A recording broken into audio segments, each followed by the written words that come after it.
મધ્ય ગુજરાત અને દક્ષિણ ગુજરાતમાં પણ વરસાદી માહોલ જોવા મળ્યો છે।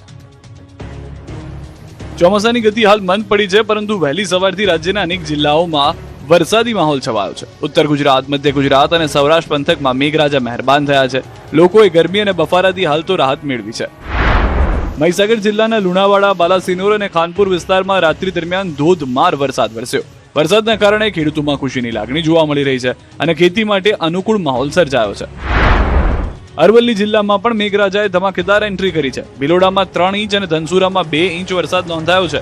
જોકે ભારે વરસાદને કારણે ભિલોડા માર્કેટયાર્ડમાં વેપારીઓ દ્વારા ખુલ્લામાં રાખવામાં આવેલ અનાજ પલળી ગયું હતું। ઘઉં વરસાદી પાણીમાં ધોવાતા વેપારીઓની નુકસાની વેઠવાનો વારો આવ્યો છે।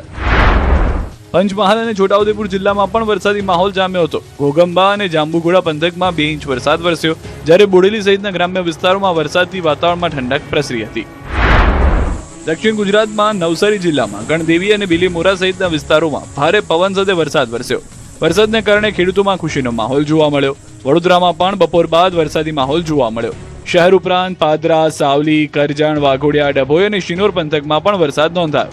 વરસાદને કારણે લોકોને અસહ્ય ગરમી અને બફારામાંથી મોટી રાહત મળી છે અને વાતાવરણ ખુશનુમા બન્યું છે। દેવભૂમિ દ્વારકા જિલ્લાના ખંભાળિયા પંથકમાં સૌરાષ્ટ્રમાં પણ મેઘરાજા મહેરબાન થયા। દેવભૂમિ દ્વારકાના ખંભાળિયા અને રાવલ પંથકમાં વહેલી સવારથી ઝરમર વરસાદ વરસ્યો। વરસાદથી ખેડૂતોમાં આશાનું નવું કિરણ જાગ્યું છે।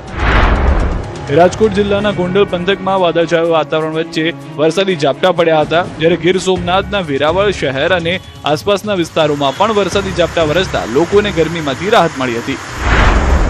અમરેલી જિલ્લામાં પણ વાતાવરણમાં પલટો જોવા મળ્યો। શહેર અને ગ્રામ્ય વિસ્તારમાં વરસાદી છાંટા પડતા ખેડૂતોમાં આશા બંધાઈ છે, જોકે હજુ પણ ભરપૂર વરસાદની રાહ જોવાઈ રહી છે।